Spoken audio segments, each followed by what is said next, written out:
ಸ್ವಲ್ಪ ಒಳ್ಳೆ ಹೆಡ್ ಮಾಸ್ಟರ್ಗಳು ಇದ್ರು. ಮರ್ತ್ಬಿಟ್ಟಿದೆ ನಾನು. 83 84. ಸಿದ್ದಣ್ಣರು ಇದ್ರಲ್ಲಿ. ಹಾಂ ಸರ್. ಇವತ್ತು ಕೂಡ ಸಿದ್ದಣ್ಣರು ದೇವೇಗೌಡರು ಬೆಲೆ ಕೊಟ್ಟು ಮಾತಾಡ್ತಾರೆ. ಮಾತಾಡೋದು ಅದೇ ನನ್ನ ಶ್ರೇಯಸ್ಸು, ಅದೇ ಐಶ್ವರ್ಯ ನಂದು. ಇರಲಿ ಸರ್, ಅದೇ ಐಶ್ವರ್ಯ. ಅದೇ ವೃತ್ತಿಯಲ್ಲಿ ಇದ್ದಾರಲ್ಲ ಸರ್, ಅವ್ರಿಗೆ ಗೊತ್ತು ಅದರದ್ದು ಆಳ ಅಂತರಾಳ ಏನು. ಇವತ್ತು ಕೂಡ ಬೆಲೆ ಕೊಟ್ಟೆ ಮಾತಾಡ್ತಾರೆ ಅಲ್ಲ ಅಂತ ಹೇಳಿದ್ರು ಎಲ್ಲ ಸ್ಟೂಡೆಂಟ್ಸ್. ಇವತ್ತು ಊರೊಳಗೆ ಹೋಗ್ಬಿಟ್ರು ಬೆಳವಣಿಗೆ ನಮ್ಮ ತೀರೇ ಹೆಣ್ಣರು ಬನ್ನಿ ಸರ್ ಬನ್ನಿ ಸರ್ ಅಂತ. ಅದು ಆಕಸ್ಮಿಕವಾಗಿ ಮದುವೆ ಆಗಿ ಹೋಗಿರೋರು ಇರಲಿ, ಇನ್ನು ಉಳಿದವರಿದ್ದಾರೆ ನಮ್ಮ ತೀರೇ ಹೆಣ್ಣರು, ಅವರು ಕೂಡ ಕರೀತಾರೆ ಬನ್ನಿ ಸರ್ ಒಳಗೆ ಬನ್ನಿ ಅಂತ. ಗ್ರಾಮೀಣ ಸಾದಿಯಾಗಿವೆ ನಮ್ಮ ಲಿಂಗಾಯತ್ ಸಾದಿ. ನೀವು ಮಿತಭಾಷೆಯಾಗಿ ಹಾಗೆ ಇದ್ರಲ್ಲ ಸರ್, ನೋಡಕ್ಕೆ ಮಲ್ಲಡಹಳ್ಳಿ ಸ್ವಾಮೀಜಿಯವರ ಲಕ್ಷಣ ಮುಖ ಲಕ್ಷಣನೇ ಇದೆ. ಅದೇ ಅವರ ಇದರಲ್ಲೇ ಬಂದೆ ನಾವು.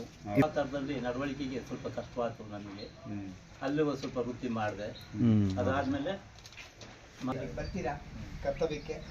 ಅಲ್ಲಿ ನೀವೇ ಹೇಳಿದಾಗೆ ಒಳ್ಳೆ ಮುಖ್ಯೋಪಾಧ್ಯಾಯರು ಇದ್ರು, ಎಚ್.ಎಂ.ಗಳಿದ್ರು, ಕುಷ್ಕುಮಾರ್ ಇರಬಹುದು, ನಂಜಪ್ಪನವರು ಇದ್ರು, ರಂಗಪ್ಪ ಮಾಸ್ಟ್ರು, ಅನಂತರ ಹಳೆಬೆಳ್ಳೂರು ಹೆಡ್ ಮಾಸ್ಟರ್ ಆಗಿದ್ರು, ಸೀತಾರಾಮ ಶಾಸ್ತ್ರಿಗಳು ಹೆಡ್ ಮಾಸ್ಟರ್ ಆಗಿದ್ರು. ಸರ್ ಈಗ ನಿಮ್ಮ ಸಹಶಿಕ್ಷಕರ ಜೊತೆ ನಿಮ್ಮ ಒಡನಾಟ ಹೇಗಿತ್ತು ಸರ್? ನಾವು ಹಾಗೆ ಇದ್ದು ಪರವಾಗಿಲ್ಲ.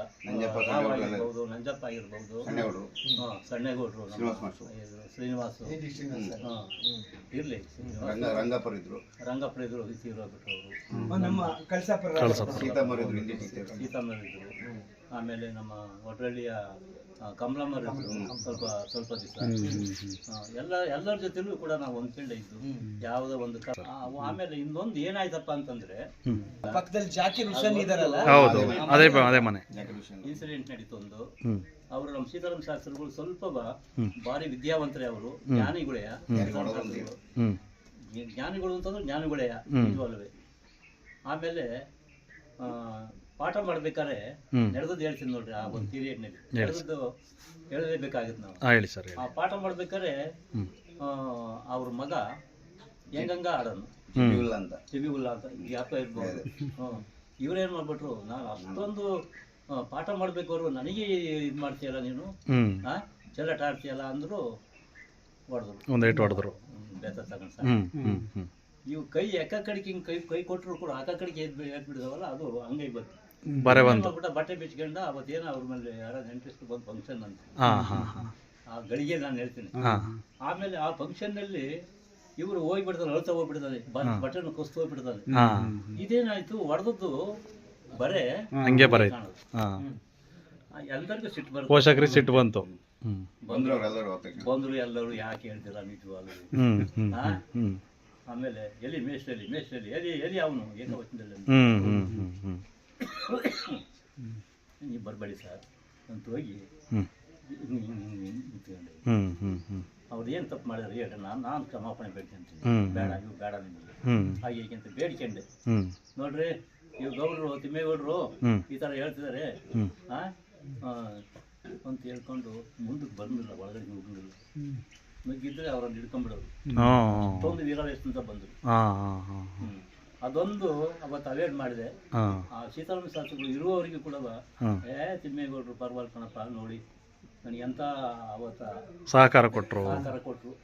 ಕೊನೆವರೆಗೆ ಇಷ್ಟು ಉಸಿರಿರೋವರೆಗೆ ಈ ಟೈಪ್ನ ಒಂದು ಕೆಲವು ನಿದರ್ಶನಗಳು ನಿಜವಾಗಿ ಹಾಗೆ ಇದ್ರಲ್ಲ, ಜನ ಒಡನಾಟ, ಮಿತಭಾಷಿ ಹಂಗೆಲ್ಲ ಇದ್ರಲ್ಲ. ಭಾಷೆನೇ ನಾನು ನೀವು ಹೇಳೋದಕ್ಕಂತಲ್ಲ, ನೀವು ಹೇಳ್ತಿದ್ರಿ ಈಗ, ಅದಕ್ಕಂತ ಇನ್ನೂ ಕೆಟ್ಟಗಳು ನಮ್ಮಲ್ಲಿ ಇರ್ಬಹುದೇನೋ ಗೊತ್ತಿಲ್ಲ. ಅಲ್ಲ, ಮಾತುಗಾರಿಕೆ ಒಂದು ಸ್ವಲ್ಪ ಅಷ್ಟಾಗಿ ಹೆಚ್ಚುವರಿ ಮಾತಾಡ್ತಿರ್ಲಿಲ್ಲ. ವಿಚಾರಕ್ಕೆ ಸಂಬಂಧಪಟ್ಟಂಗೆ, ಪಾಠಕ್ಕೆ ಸಂಬಂಧಪಟ್ಟಂತ ಶಿಕ್ಷಕರು. ಮಾತು ಬೆಳ್ಳಿ, ಮೌನ ಬಂಗಾರ ಅಂತ ಏನ್ ಹೇಳ್ತೀವಿ, ನಿಮ್ಮ ಬೆಲೆ ಇರೋದ್ರಿಂದ ಒಂದಲ್ಲಿ ಅಕಸ್ಮಾತ್ವಾಗಿ ಏನಾರು ಅಂದ್ರು ಕೂಡ ಒಂದ್ ಟೈಮ್ ಸೈಡ್ಸ್ ಕೂಡ ನನಗೆ ಇದೆ. ಆದ್ರೂ ಕೂಡ ಮಿತಿಮೀರಿ ಮಾತಾಡ್ತಾರೆ, ಏನು ಮಾಡಕ್ಕಾಗಲ್ಲ.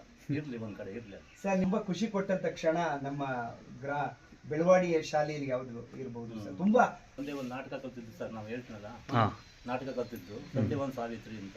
ನನಗೆ ಸಾವಿತ್ರಿ ಪಾತ್ರ ಕೊಟ್ಬಿಟ್ರು. ಆ ಬ್ರಾಹ್ಮಿನ್ಸ್ ಹೆಣ್ಮಕ್ಳೆಲ್ಲ ನನಗೆ ಸೀರೆ ಉಡ್ಸಕ್ಕೆ ನಿಜವಾದ ಸರ್. ಅಂದ್ರೆ ಅವ್ರ ಸ್ಪಿರಿಟ್ ಇತ್ತು, ಹಂಗಿತ್ತು. ಕಲೆಗೆ ಬೆಲೆ ಇತ್ತು. ಈ ರಾಜಣ್ಣ ಅಂತ ಒಬ್ಬರು ತೀರೋಗ್ಬಿಟ್ರು, ಸಿಂಗೇರಲ್ಲಿ ಒಬ್ಬ ಹೈಸ್ಕೂಲ್ ಟೀಚರ್ ಆಗಿದ್ರು. ಅವ್ರು ಅವರು ಇದು ಮಾಡಿದ್ರು. ಅವರು ಭಾರಿ ವಾಚಾಳತ್ವ ಇತ್ತು, ಒಂದು ಅಭಿನಯ ಅದನ್ನ ಅವರಿಂದ ನಾನು ಕೆಲವೊಂದು ಕಲ್ತ್ಕೊಂಡೆ. ತರಬೇತಿ ನಾಟಕನು ಚೆನ್ನಾಗಿ ಬಂತು, ಶೇಷಚಂದ್ರ ಇದ್ರು. ಆಮೇಲೆ ಆಗಲೇ ಅವತ್ತಿನ ಕಾಲದಲ್ಲೇ ಒಂದು ಸ್ಟೇಜ್ ಇಂದಲ್ಲಿ ಕರೆದ್ಬಿಟ್ಟು ಒಂದು ಹಾರನು ಹಾಕ್ಬಿಟ್ರು ಸರ್. ಎರಡನೇದಾಗಿ ಇವತ್ತಿತ್ತು. ಒಳ್ಳೇದಾಗ್ಲಿ, ಎಲ್ಲ ದೇವರ ಕೃಪೆ. ದೇವ್ರ ಮುಂದೆ ಸಂತೋಷ ಆಯ್ತು ಬಿಡ್ರಿ ನನಗೆ. ಈ ತರ ನಡೆದು ಬಂದು ಅದು ಹಿಂಗಿದೆ ಸರ್. ಸರ್ ಈಗ